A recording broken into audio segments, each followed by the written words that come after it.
Fala pessoal, sejam bem-vindos a mais um episódio do Financeiro para Tontos. Meu nome é Felipe Nascimento. Hoje eu quero falar um pouquinho para vocês sobre inflação. Esse termo que a gente escuta aí toda hora, seja no jornal, na rua, numa roda de conversa, aonde você tá, a inflação tá horrível, os preços subiram, tá tudo muito caro e tal, mas às vezes as pessoas não sabem exatamente o que significa, o que é inflação. A gente sabe que é prejudicial, a gente sabe que não é uma coisa boa, mas vamos entender um pouquinho melhor o que é inflação. O que muitas vezes a gente acha que é inflação, na verdade, são as consequências da inflação. Por exemplo, o preço alto dos insumos no mercado, eles não são a inflação, eles são a consequência da inflação, sabe? Se você paga mais caro num produto importado, né, isso não é inflação, isso é uma das consequências da inflação. Então, para a gente entender é o seguinte, não é muito diferente da lei da oferta e demanda, tá? O que acontece? O governo, ele tem alguns pontos de equilíbrio, então, algumas vezes ele precisa endireitar esse ponto de equilíbrio porque ele está mais para baixo ou mais para cima e tal, e ele acaba tomando algumas medidas para que isso seja controlado. Então, como acontece a inflação? O governo tem alguns problemas de gestão econômica. Então, na minha opinião, eu acho que economia não deveria estar atrelado ao governo, porque está mais do que provado que o governo não sabe gerir a economia. Mas vamos entender.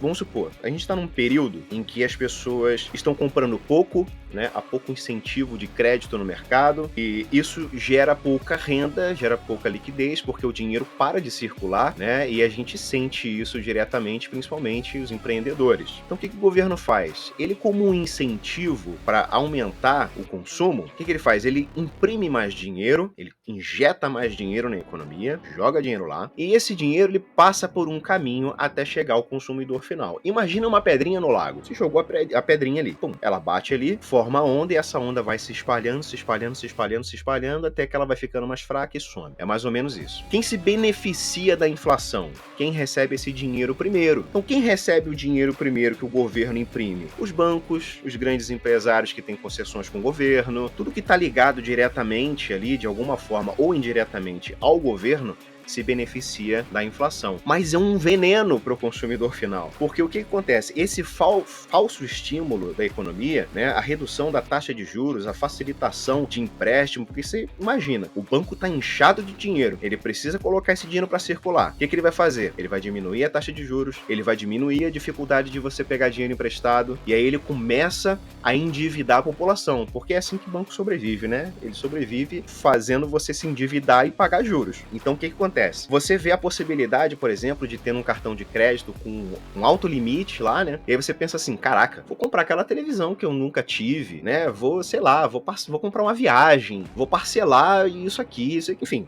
Eu já falei um pouquinho aqui de cartão de crédito, se você não ouviu, volta lá nos episódios que a gente fala sobre economia doméstica, por exemplo, para você entender os perigos do cartão de crédito, principalmente para quem não tem uma organização financeira definida, tá? Mas enfim, a intenção do governo é fazer você gastar. Então você gasta, se endivida, você tem aquela falsa impressão de que tá tudo bem, porque você está comprando as coisas, você está conseguindo comprar no mercado, você está conseguindo comprar aí os seus sonhos de consumo, realizar, de repente, alguns desejos que você tinha ali de imediatismo, mas quais são as consequências disso? Uma hora, esse dinheiro vai ter que voltar. E quando isso acontece, você pensa o seguinte, olha as causas disso aqui, porque você compra mais no mercado. Vamos tentar entender. Se você compra mais, você aumenta a demanda. Quando você aumenta a demanda, você força o produtor a produzir mais, para aquilo ter mais saída. Quando você força o produtor a produzir mais, seja o que for, tá? Seja tecnologia, seja agricultura, seja o que for. Quando você força o produtor a produzir mais,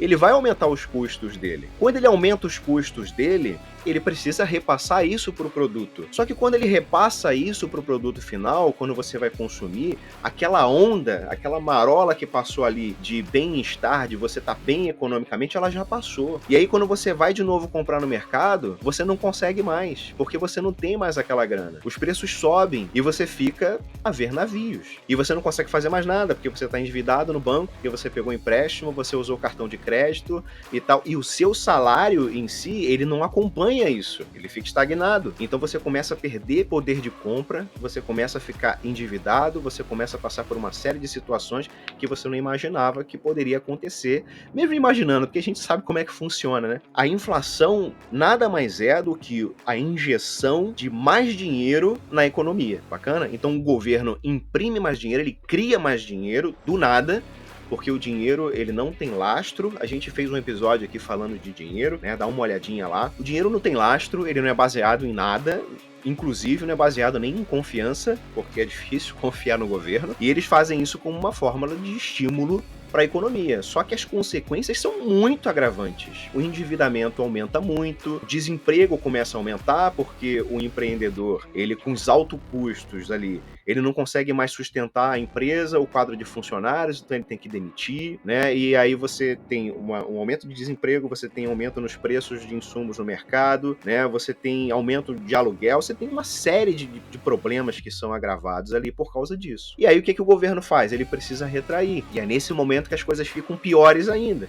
Ele começa a tirar dinheiro do mercado. Um dos meios que o governo faz para tirar dinheiro do mercado, a gente falou num dos episódios anteriores aí, que é a venda de títulos públicos, né? Que é você emprestar dinheiro para o governo. Você empresta dinheiro para o governo promete para você ali uma taxa de juros, uma recompensa para te pagar no final. Essa é uma forma do governo acabar recolhendo esse excesso de moeda que está aí. E qual é a intenção disso? Controlar a inflação. Sobe-se a taxa de juros, desestimula a compra, né, e o crédito, a economia fica meio que estagnada, começa a contrair, e aí você agrava ainda mais, porque sem essa facilitação de crédito no mercado, o empreendedorismo vai para o buraco, né? Você tem mais desemprego, você tem mais preço alto no mercado, você tem mais um monte de coisas que acontecem até que a economia estabilize e as coisas possam voltar ao normal. Quando volta ao normal, o governo sente a necessidade de incentivar o consumo de novo. Então, você percebe que isso é um ciclo de merda. Desculpa o palavrão, mas é exatamente isso que acontece. É o que o governo faz com o nosso dinheiro, com o nosso poder de compra. Ele é como se fosse uma barata. Ele morde, assopra, né? Então você vai vendo ali, eu tô bem, tô mal. Tô bem, tô mal. E você fica nesse ciclo sem parar. Por isso que é tão importante a gente ter essa consciência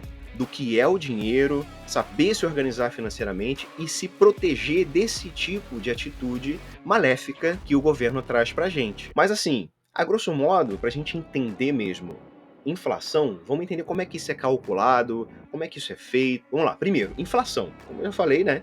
É o aumento de volume. Então imagina, o governo injeta dinheiro, ele incha a economia. Inflação.